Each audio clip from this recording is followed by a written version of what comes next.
जीवते परमेश्वर की हुजूरी में आज के उस जीवित वचन को सुनेंगे। जब परमेश्वर ने धरती पर अपने बेटा बना के यीशु मसीह को भेजा, तो परमेश्वर ने प्रभु यीशु मसीह का इस धरती पे आने से पहले उसके आगे एक दूत को भी भेजा जो उसके लिए तैयारी करे, लोगों में उसकी महिमा करे। तो बाइबल में हम पढ़ते हैं कि उसका नाम यूहन्ना था। वो प्रभु यीशु मसीह से सिर्फ 6 महीने बड़ा था और प्रभु यीशु मसीह की हजूरी में जब ये बात हम पढ़ते हैं तो वहां बहुत सारे लोग आज जो तरह तरह से अपनी अपने बुद्धि से प्रचार करते हैं। कुछ लोग ये कहते हैं कि चर्चेज में कैंडल लगानी गलत है। तो साथ में इस मैसेज में ये भी आपको मैं बताऊंगा कि बहुत सारे लोग कहते हैं कि पुराने नियम में वेदी पे धूप जलाई जाती थी, पुराने नियम में परमेश्वर के आगे अगरबत्ती धूप जलाई जाती थी या रोशनी की जाती थी। लेकिन मेरे अजीज बहनों भाइयों, नए नियम में भी ये हम पढ़ सकते हैं। लूका रसी सुसमाचार और उसके 2 अध्याय में हम देखते हैं कि जकरिया नाम का जो प्रभु का दास था, उसकी ड्यूटी लगी कि प्रभु की वेदी पे धूप और अगरबत्ती जलाए। और जब वो प्रार्थना के लिए अंदर गया था, और बाइबल में हम सभी उस वर्षों को पढ़ते हैं कि वो उम्र में काफ़ी बड़ा हो चुका था, उसकी पत्नी भी उम्र दराज हो चुकी थी, लेकिन उनके घर में औलाद नहीं थी। वो दोनों प्रार्थना किया करते थे कि परमेश्वर हमें औलाद नहीं है, हमारी झोली भर। और जब वो वेदी पे अपना कार्य कर रहा था, जो याजक का कार्य था, तो क्या हुआ, प्रभु का फरिश्ता जब्राइल वहाँ हाजिर हुआ और उसने उसके जकरिया से कहा कि अब से ठीक 9 महीने बाद परमेश्वर की हजूरी से तुम्हें एक बेटा दिया जाएगा, जो परमेश्वर का चुना हुआ होगा, जो माँ की कोख में ही पवित्र आत्मा द्वारा मसा किया होगा, और उसका नाम तुम यूहन्ना रखना। और वो जकरिया दिल में सोचता है कि कैसे हो सकता है, मैं भी बूढ़ा, मेरी औरत भी बूढ़ी, किस तरह हो सकता है। तो जब्राइल ने कहा तुमने परमेश्वर के वचन पे शुबा किया, शक किया, इसलिए जब तक तुम्हें बेटा ना मिले तुम्हारी जुबान बंद की जाती है। तो बाहर लोग ये देख रहे थे कि इतने समय से वो अंदर ही है, बाहर नहीं आया, तो वो बहुत चिंतित थे लोग। और जब वो बाहर आया तो उसकी आवाज़ जाती रही थी, तो उन्होंने समझ लिया कि इसने क्या है, अंदर कोई ऐसा उसने प्रभु की हुजूरी में कोई चमत्कार या कोई मौजा या परमेश्वर ने इससे बात करी है, इसने देख लिया, इसलिए परमेश्वर की हुजूरी में इसके साथ ऐसा हुआ है। तो हम पढ़ते हैं बाइबल में, उसकी पत्नी का नाम एलिशबा था। वो परमेश्वर की हुजूरी में हामला हुई, और जब उसका 6वां महीना चल रहा था तो यीशु मसीह की माता मरियम उससे मिलने के लिए गई। और जब उसको सलाम कहा माँ मरियम ने, तो जो बच्चा था यूहन्ना जो पेट में उसके, वो उछल पड़ा, क्योंकि प्रभु की माँ ने उसकी माँ को सलाम कहा था। और हम देखते हैं कि जब उसने किस तरह से आत्मा में भर के एलिशबा ने स्तुति गान गाया, और ठीक समय पे जब उसको परमेश्वर ने बेटा दिया, तो परमेश्वर ने उसे बताया था जकरिया के उसका नाम यूहन्ना रखना, और उसने तख्ती पे लिख के बताया कि इसका नाम क्या है, यूहन्ना रखा जाए। मेरे अजीज बहनों भाइयों, ये कहानी सुनाने का मकसद ये है कि जिस तरह से यूहन्ना ने कार्य किया यीशु मसीह के आने से पहले, यीशु मसीह के लिए एक मार्ग तैयार किया, जो वचन में भविष्यद्वक्ताओं ने भविष्यवाणियां कर रखी थी, वो भविष्यवाणियों के जरिए उसने परमेश्वर की हुजूरी में ये जो बात कही थी, वो बात जरूरी थी कि उस बात को हम समझते, इसलिए ये बताना जरूरी था। आज हम प्रभु की सेवकाई करते हैं, हम प्रभु यीशु मसीह के लिए क्या कर रहे हैं? ये सवाल है मेरा वचन के जरिए आपसे। क्या हम प्रभु के लिए मार्ग तैयार कर चुके? क्या प्रभु के लिए हम बहुत सारी रूहों को जीत रहे हैं? क्या प्रभु के कार्य को हम बढ़ा रहे हैं? क्या प्रभु के नाम को हम बढ़ा रहे हैं? क्या यीशु मसीह के कार्य को हम लोगों में फैला रहे हैं? क्या यीशु मसीह के लिए बहुत सारी रूहों को जीत रहे हैं? लेकिन हो क्या रहा है, आज हम जो वही इलेक्टेड पर्सन जिन्हें हम कहते हैं, थोड़े से जो चर्च के मेंबर हैं, जो कलीसियाएं हैं, उन्हें हम तवज्जो देते हैं, उनकी तरफ ही हमारा ध्यान होता है। हर संडे प्रेयर होती है, हम अपने अपने घरों को चले जाते हैं, वो अपने अपने घरों को चले जाते हैं। हम ये सोचते हैं कि हमने संडे वाले दिन प्रेयर करके, प्रभु का वचन पढ़ के, भजन बंदगी करके बहुत सारी परमेश्वर की स्तुति कर ली और परमेश्वर की हुजूरी में ये बड़ा अच्छा काम किया। लेकिन मेरे अजीज बहनों भाइयों, कहाँ है प्रभु का कार्य? क्या किया आपने? क्या कोई नई रूह को परमेश्वर के लिए जोड़ा? क्या नई आत्मा परमेश्वर के लिए जीती? यूहन्ना ने ऐसा किया। वो जंगल में प्रचार कर रहा है, वो नदी के किनारे लोगों को बपतिस्मा दे रहा है और भीड़ की भीड़ उसके पास आ रही है। थोड़े से चर्च के मेंबर नहीं आ रहे, थोड़े से लोग नहीं उसके पास आए, भीड़ की भीड़ आई, लिखा है। और आज हम क्या है, हमारा कार्य सही नहीं है। हमें चेक करना है अपने आप को, हमें चेक करना अपनी मिनिस्ट्री को, हमें चेक करना अपने कार्य को। परमेश्वर के वचन में मैं आपको पढ़ के सुनाऊंगा हमें क्या करना है। बाइबल हमें बताती है हमने क्या करना है। यूहन्ना ने वही किया। मेरे अजीज बहनों भाइयों, वो किस तरह परमेश्वर का प्रिया था, उसने अपना सिर तक कटवा दिया। उसने कुकर्म के मार्ग से उस राजा को ललकारा, बोला कि तू गलत है, अपने भाई की पत्नी को रखना तेरे लिए जुर्म है। तो उसने गुस्से से उसे बंदीगृह में डाला और उस औरत ने अपनी बेटी के जरिए उसका सिर कटवा दिया। मेरे अजीज बहनों भाइयों, जब मैं रोड पे जा रहा था, हमारे सेक्रेटरी साहब ने फोन किया हमें। उन्होंने बताया कि भाई पादरी साहब, सुबह आपने ही वचन डिलीवर करना है। तो मेरे पास समय नहीं था कि मैं घर में जाके स्टडी करता, बाइबल पढ़ता, ये करता, लेकिन मैंने रास्ते में इन्हें शूट करके जो प्रभु ने मुझे बोला वो वचन मैंने इनको भेज दिया कि मैं ये बोलूँगा। लेकिन पवित्र आत्मा हमारे संग है, होली स्पिरिट हमें अगुवाई करता है, यीशु मसीह हमसे बातें करता है पवित्र आत्मा के जरिए। तो वचन जो है मैं उसे आपको पढ़ के सुनाऊंगा। लूका रचित सुसमाचार उसका 3 अध्याय, उसकी 2 ऐसे हम पढ़ेंगे। बड़े ध्यान से आप सुनना, मेरी गुजारिश है आपसे। मैं जानता हूं कि आपसे मुझसे बड़े सीनियर प्रभु के दास हैं, बहुत अच्छा नॉलेज वाले प्रभु के भक्त हैं। मैं अज्ञानी मनुष्य हूं, लेकिन फिर भी जैसे मुझे परमेश्वर चलाता है मैं वैसे चलता हूं। और जब हन्ना और कैफा महायाजक थे, उस समय परमेश्वर का वचन जंगल में जकरिया के पुत्र यूहन्ना के पास पहुंचा। हालेलुया।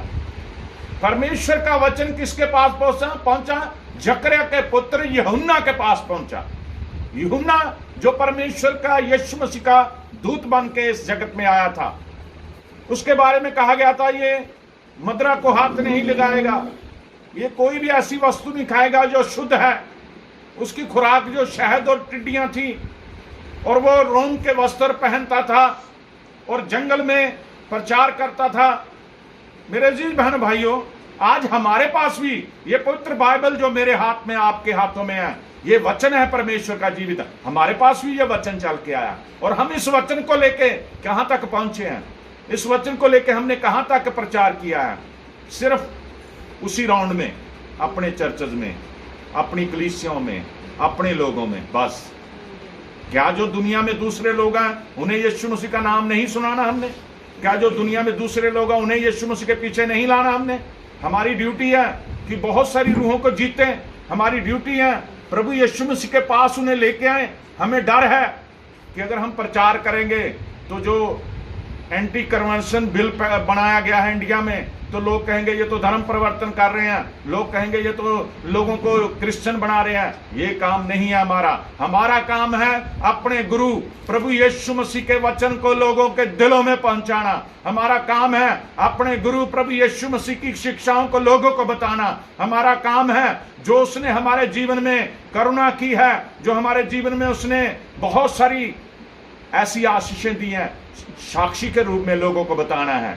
हम डरते हैं, और डरने वाला परमेश्वर का काम नहीं कर सकता।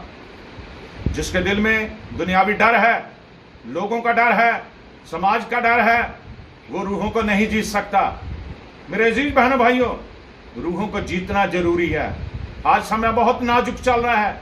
हम देख रहे हैं किस तरह से एक महामारी ने पूरे विश्व को हिला दिया, एक वायरस ने पूरे विश्व को हिला दिया, और आज लोग ये कर रहे हैं कि यीशु मसीह के आगे रो रहे हैं, प्रभु हमें इस वायरस से बचा। हमारे मॉडरेटर साहब बता रहे थे, सांझी कर रहे थे बात शुरू में, कि महाराष्ट्र के सीएम साहब ने, उद्धव ठाकरे ने ये कहा कि मसीह भाइयों से निवेदन है कि वो यीशु मसीह से प्रार्थना करें कि कोरोना वायरस खत्म हो जाए। ये परमेश्वर का वचन बोल रहा है, परमेश्वर बोल रहा है। परमेश्वर उस जुबान से अपना धन्यवाद करा लेता है जो कभी यीशु मसीह को जानती भी नहीं है। मेरे अजीज बहनों भाइयों, जब यूहन्ना के पास ये वचन पहुंचा तो उसने क्या करा?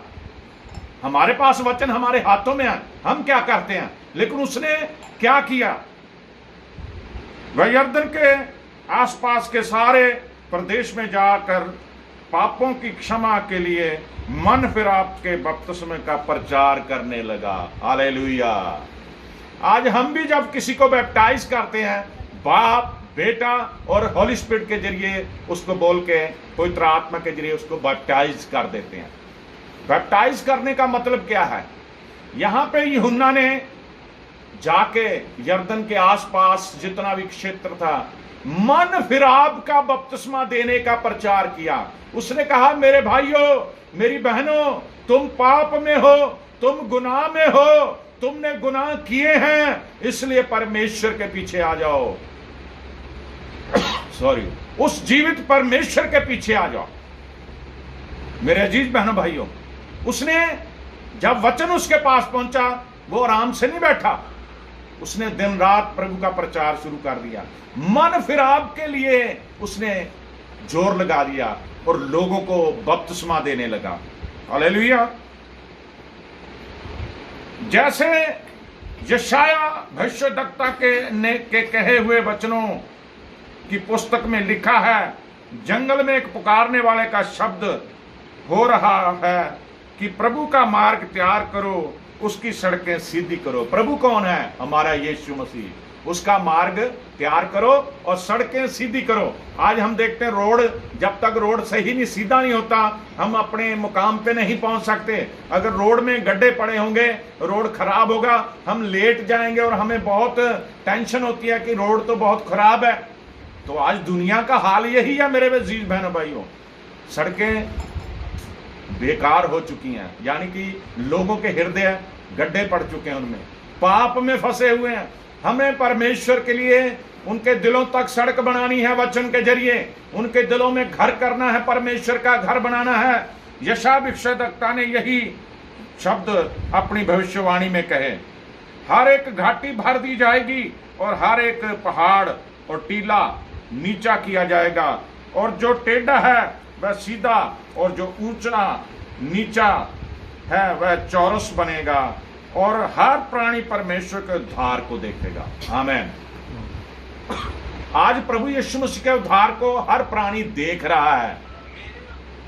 ये बड़ा अच्छा सिस्टम चला है कि ऑनलाइन हमने प्रेयर करी है, और अब प्रेयर, आप तो प्रेयर सुन के हम सभी चले जाते हैं, लेकिन हम साथ साथ रिकॉर्डिंग भी कर रहे हैं।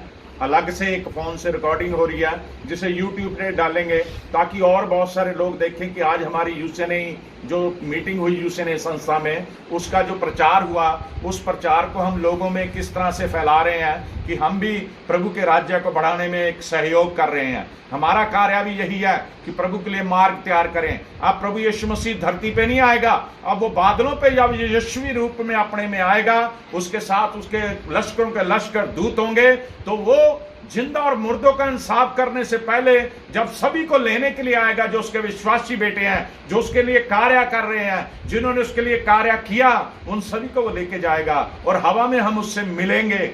धरती पे नहीं है, ये शरीर हमारे मिट जाएंगे, लेकिन आत्मिक शरीर उसके पास चले जाएंगे।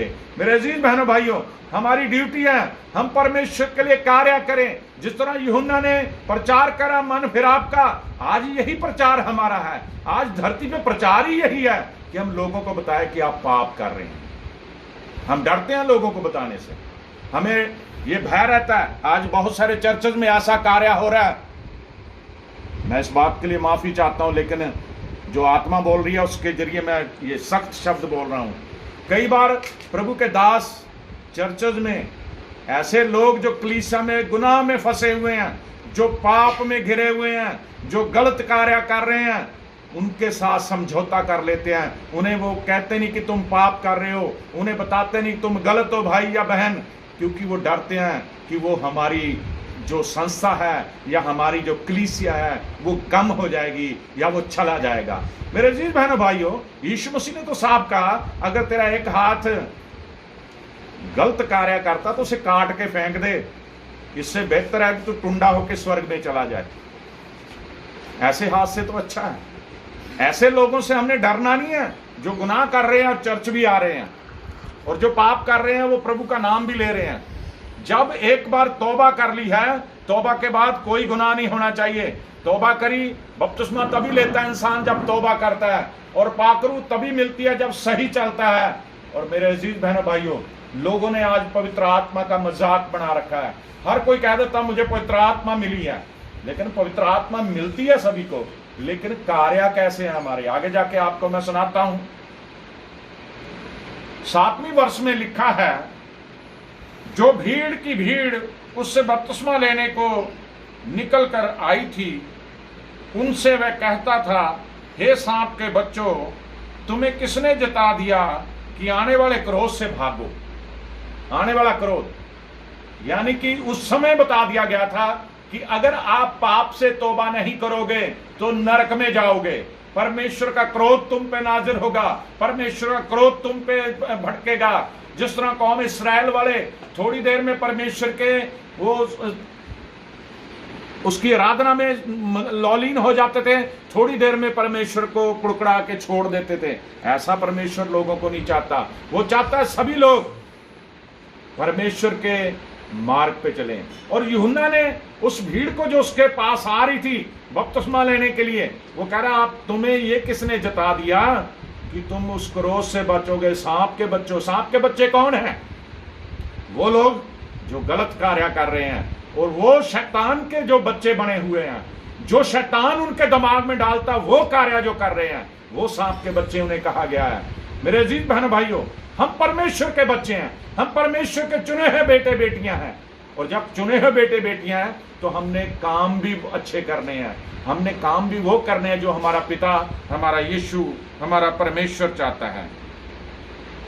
अतः मन फिरा के योग्य फल लाओ। हालेलुया। मन फिरा के योग्य फल लाओ। अब जब तक फल नहीं लाओगे, अब धरती पे हम देखते हैं कोई भी फल है खाने में अच्छा है, कोई सेब पसंद करता है, कोई अंगूर पसंद करता है, कोई और जो भी फल चले हुए सभी पसंद करते हैं दुनियावी तौर पर। लेकिन जब हम यीशु मसीह के सेवक बन गए, जब हम यीशु मसीह के बेटे बेटियां बन गए, तो फिर हम कैसा फल ला रहे हैं? प्रभु यीशु मसीह है जिन्होंने कहा था कि अगर पेड़ को अच्छा कहो तो उसके फल को भी अच्छा कहो, अगर पेड़ को निकम्मा कहो तो उसके फल को भी निकम्मा कहो। और अब हमारा यीशु मसीह हमारा पेड़ है, वो तना है, हम डालियां उसकी। यूहन्ना रसूल के 15 अध्याय उसकी पहली आयत में आप पढ़ लेना, हम डालियां उसकी। और अगर पेड़ अच्छा है, हमारा गुरु अच्छा है, तो हम भी अच्छे होने चाहिए, हम भी फल लें। क्या है? हमारे प्रभु यीशु मसीह ने जो हमें शिक्षा दी, वो शिक्षा हम प्राप्त करें। हम उस शिक्षा के विरुद्ध चल रहे हैं, यीशु मसीह के हुक्मों की उल्लंघना कर रहे हैं और हम सोच रहे हैं हम मसीह हैं। नाम के पीछे मसीह लिख देना, या मेरी तरह गौन पा के, या गले में क्रॉस डाल के, या कोई भी अपने घर के आगे क्रॉस बना के, ये नहीं हम सोच सकते हम प्रभु के क्रॉस से बच गए, क्योंकि वो देखेगा हमारा कार्य कैसे है, वो देखेगा हम कैसा फल ला रहे उसके लिए। अतः मन फिर आपके योग्य फल लाओ, और अपने अपने मन में यह न सोचो कि तुम्हारा पिता इब्राहिम है, क्योंकि मैं तुमसे कहता हूं कि परमेश्वर इन पत्थरों से इब्राहिम के लिए संतान उत्पन्न कर सकता है। आमीन। उस समय जो फक्की फरीसी थे, वो लोग थे, उन्होंने एक ही शब्द वहां चलाया हुआ था, हम तो इब्राहिम के वंशज हैं, हम तो इब्राहिम की संतान है। यूहन्ना कहता ये मत सोचो कि अब तुम सिर्फ इब्राहिम की संतान हो, अगर परमेश्वर चाहेगा तो पत्थरों से भी इब्राहिम के लिए संतान बना देगा।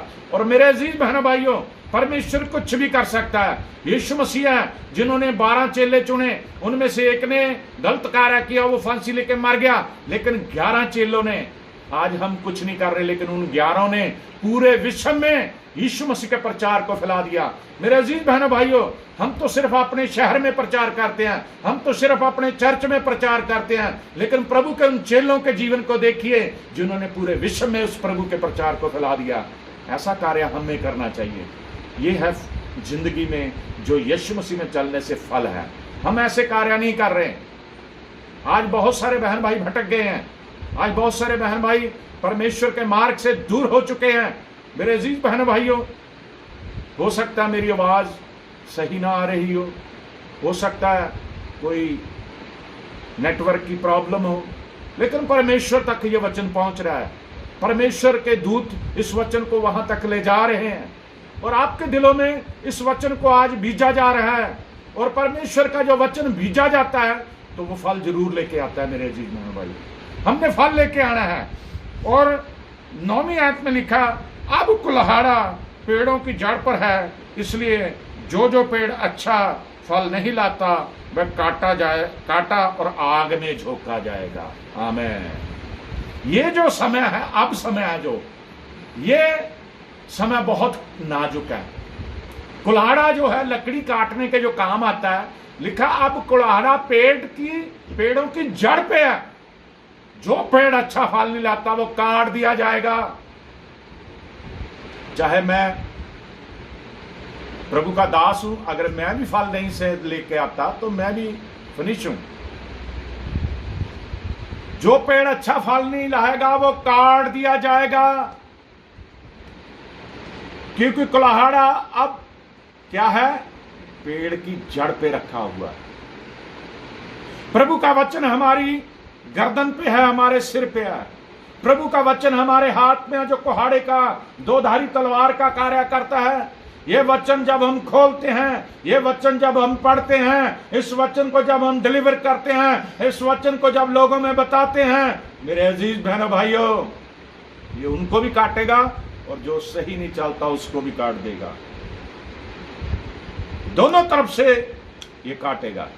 आज हम देखते हैं प्रभु के नाम में बड़े बड़े मौजे होते हैं, शैतान खत्म हो जाता वचन से, बीमारी खत्म हो जाती वचन से, और बंधन टूट जाते यीशु मसीह के वचन से। क्यों? क्योंकि हमारा यीशु मसीह जीवित है।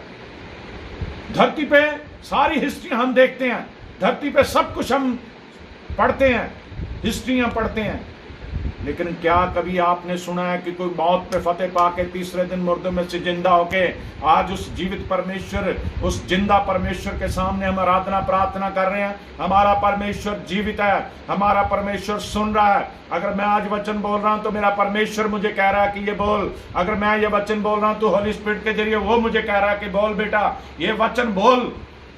मेरे अजीज बहनों भाइयों, मेरी हम्बली ये रिक्वेस्ट है आपसे कि जितने भी प्रभु के दास हैं वो चेक करें अपनी मिनिस्ट्री को, चेक करें अपनी कलीसिया को, वो चेक करें अपने आप को। संस्थाएं, ऑर्गेनाइजेशन चलानी अच्छी बात है, लेकिन ऑर्गेनाइजेशन को एक ऐसे मुकाम पे लेके जाना कि लोग कहें कि ये मसीह के बच्चे हैं, प्रभु यीशु मसीह के बेटे बेटियां हैं, वो सबसे बेहतर है, क्योंकि हमारे अंदर फल होना चाहिए। आगे हम सुनेंगे तब लोगों ने उससे पूछा तो हम क्या करें। हालेलुया। अब यूहन्ना से लोग पूछ रहे हम क्या करें, आपने तो बड़ा सख्त वचन सुना दिया, हम क्या करें। उसने उन्हें उत्तर दिया, जिसके पास 2 कुर्ते हों वह उसके साथ जिसके पास नहीं है बांट ले, और जिसके पास भोजन हो वह भी ऐसा ही करे। आमीन। और मैसूर लेने वाले भी बपतिस्मा लेने आए, और उसने पूछा और उससे पूछा, हे गुरु हम क्या करें। उसने उनसे कहा, जो तुम्हारे लिए ठहराया गया है उससे अधिक ना लेना। सिपाहियों ने भी उससे पूछा, हम क्या करें। उसने उससे कहा, किसी पर उपद्रव ना करना और ना झूठा दोष लगाना, और अपने वेतन का पर संतोष करना। आमीन। अब लोग पूछ रहे हैं कि हम करें क्या, किस तरह परमेश्वर के क्रोध से बचें, किस तरह हम अपने जीवन में फल लाएं। तो यूहन्ना ने कहा, भाई परमेश्वर ये चाहता है कि अगर तेरे पास 2 कुर्ते हैं तो एक उसे दे दे जिसके पास नहीं है। हमारी जो मिनिस्ट्री है, मिशनरी काम है जो हमारे, वो यही है। आज हिंदुस्तान में जो मिशनरियों ने मुकाम इतना हासिल किया था, उन्होंने कार्य किए थे। स्लम एरिया में जाके किसी बच्चे को अगर साबुन नहीं है साबुन दिया, किसी को दूध नहीं है दूध दिया, किसी को कपड़े नहीं है उसे कपड़े दिए, एजुकेशन दी, हॉस्पिटल खोले और बहुत सारे कार्य करे। इसलिए एक नाम हुआ कि क्रिश्चियनिटी कुछ है, मसीह लोग कुछ करते हैं। अब मसीह लोगों ने ये काम छोड़ दिए हैं, वो लोग करने लग गए हैं जो मसीह को नहीं मान रहे। तो फल लाने का जिनका कार्य है वो तो कर नहीं रहे। आज कोरोना वायरस की वजह से लॉकडाउन हर जगह चला हुआ है, अब छूट भी मिली है, लेकिन क्या हमारे दिल में यह आता है कि हम एक टाइम का खाना किसी एक बंदे को ही खिला दें यीशु मसीह के नाम में? किसी गरीब को एक को ही खाना खिला के आ जाएं, बना के टिफिन ले जाएं, रास्ते में कोई ऐसा मिले जो भूखा है उसे रोटी दे दें। एक चक्कर लगा के देखें, कोई गर्मी का मौसम है किसके पाँव में चप्पल नहीं, उसे चप्पल लेके दे दें। एक चक्कर लगा के देखें, किसी के पास कपड़ा नहीं, उसे कपड़ा दे दें। मेरे अजीज बहनों भाइयों, हम सिर्फ सेल्फिश हो चुके हैं, हम अपने लिए जी रहे हैं, मसीह का काम नहीं कर रहे, सिर्फ हम अपने लिए जी रहे हैं। और जो इंसान अपने लिए जीता है वो सिर्फ इसी जन्म में सब कुछ पाएगा, स्वर्ग में उसको रास्ता नहीं मिलेगा, स्वर्ग में उसे जगह नहीं मिलेगी। जो सिपाहियों ने उसे पूछा हम क्या करें, करे जितना वेतन है उस पर संतोष रखो, किसी के साथ किसी के विरुद्ध कोई कार्य ऐसा ना करना, किसी को दुख ना देना, किसी के साथ मार कुटाई ना करना, किसी से रिश्वत ना लेना। और चुंगी लेने वाले से बताया कि जो तुम्हारा हक है वही लेना, जो तुम्हें ठहराया गया उससे बढ़ के नहीं लेना। मेरे अजीज बहनों भाइयों, जब लोग आस लगाए हुए थे और सब अपने अपने मन में यूहन्ना के विषय में विचार कर रहे थे कि यही है मसीह तो नहीं है, तो यूहन्ना ने उनसे सबसे कहा, मैं तुम्हें पानी से बपतिस्मा देता हूं, परंतु वह आने वाला है जो मुझसे शक्तिशाली है, मैं तो इस योग्य भी नहीं कि उसके जूते का बंद खोल सकूं। वह तुम्हें पवित्र आत्मा और आग से बपतिस्मा देगा, और उसका सूप उसके हाथ में है, और वह अपना खलिहान अच्छी तरह से साफ करेगा और गेहूं को अपने खत्ते में इकट्ठा करेगा, परंतु भूसी को उस आग में जो बुझने की नहीं डालेगा। आमीन। अब यीशु मसीह क्या करेगा जब आएगा? जैसे किसान क्या करता है, जब वो अपनी फसल बटोरता है तो सबसे पहले वो कणक को अपने खत्ते में रखता है, जाके गेहूं को, और जो भूसी होती है, तूड़ी होती है, वो उठे ना उठे, आंधी आए तूफान आए, उसकी परवाह नहीं करता, अगर बच गई तो ले जाएगा, नहीं उड़ गई। और वचन ये कहता है, वो कहता है कि अब मेरे बाद जो आने वाला है, मैं तो तुम्हें पानी से बपतिस्मा देता हूं, वो तुम्हें आग से बपतिस्मा देगा, पवित्र आत्मा की आग से बपतिस्मा देगा। और वो इतना हलीम बन गया कि मैं अपने गुरु के, अपने प्रभु के पैरों के तस्मे जो जूते के बंद होते उन्हें खोलने लायक भी नहीं है। आज हमारे अंदर हलीमी नहीं है, हम ये चाहते हैं कि मैं सबसे बुद्धिमान हूं, हम ये समझते हैं कि मुझसे ज्यादा किसी को वचन नहीं आता, हमें यह है कि जो मैंने कहा वो सही है, बाकी सब गलत है। लेकिन मेरे अजीज बहनों भाइयों, प्रभु यीशु मसीह जल्द आने वाला है। वो छटनी करेगा, जो गेहूं है उसे वो खत्तों में रखेगा और जो भूसी है उसे जलने के लिए जो नाक बुझने वाली आग है उसमें डाल देगा।